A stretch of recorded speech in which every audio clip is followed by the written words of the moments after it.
22일 데일리안이 여론조사 전문기관 여론조사공정에 의뢰해 지난 20일 실시한 정례조사에 따르면 윤석열 후보는 대선 후보 지지율에서 45.3%를 얻어 이재명 후보를 오차범위 내인 4.5%포인트 차로 제쳤습니다. 윤 후보의 지지율은 지난주보다 1.3%포인트 하락했고 이 후보는 2.6%포인트 상승했습니다. 안철수 후보는 지난주 대비 0.9%포인트 하락한 6%를 기록했습니다. 안 후보는 지난 1월 7에서 8일 조사에서 14%로 정점을 찍은 뒤 5주 연속 하락세를 이어가고 있습니다. 이어 심상정 정의당 후보가 1.9%, 김동연 새로운 물결 후보가 1%였습니다.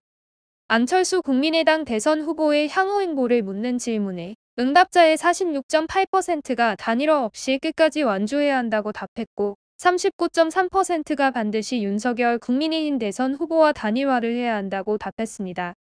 야권 후보 단일화를 윤석열 후보로 할 경우 48.7%의 지지율을 얻어 민주당 이재명 후보를 7.3%포인트 앞서는 것으로 나타났습니다. 격차는 오차범위 바뀝니다. 정의당 심상정 후보는 2.5%, 새로운 물결 김동연 후보는 0.6%였습니다. 반대로 야권 후보 단일화를 안철수 후보로 하는 경우에는 39.8%의 지지율을 얻어 더불어민주당 이재명 후보를 오차범위 내인 5.1%포인트 앞서는 것으로 나타났습니다. 심상정 후보는 3.0%, 김동연 후보는 2.3%였습니다. 윤석열 후보와 안철수 후보가 단일화를 할 경우 누가 이재명 후보에 대해 더 경쟁력이 높다고 생각하느냐는 질문에 국민 52.4%는 윤석열 후보라고 답했으며 35.2%는 안철수 후보를 지목했습니다. 잘 모르겠다는 12.4%였습니다. 앞으로 남은 TV토론과 상관없이 계속 지지할 것이라고 응답한 비율은 79.5%였습니다. 변경할 수도 있다는 응답은 18.2%, 잘 모르겠다는 2.2%였습니다. 당선 후 어느 정부에서 부정부패가 가장 많을 것으로 생각하십니까? 라는 설문의 응답자의 51.0%가 이재명 민주당 후보, 44.5%는 윤석열 국민의힘 후보라고 응답했습니다.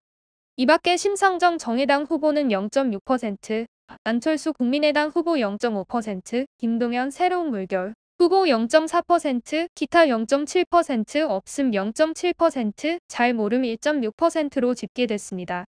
문재인 대통령 국정수행 긍정평가는 41.4%로 지난주 대비 1.9%포인트 하락했고 부정평가는 1%포인트 오른 55.6%를 기록했습니다. 지난주 윤석열 국민의힘 후보의 적폐수사 발언에 여권이 결집하며 문 대통령 지지율이 반짝 상승했지만 여론에 추가적인 변화는 없는 분위기입니다. 정당 지지율 조사에서는 민주당은 지난주 대비 0.8%포인트 하락한 37.6%, 국민의힘은 0.9%포인트 빠진 36%로 조사됐습니다. 양당 지지율 격차는 1.6%포인트로 오차범위 이내를 유지했습니다.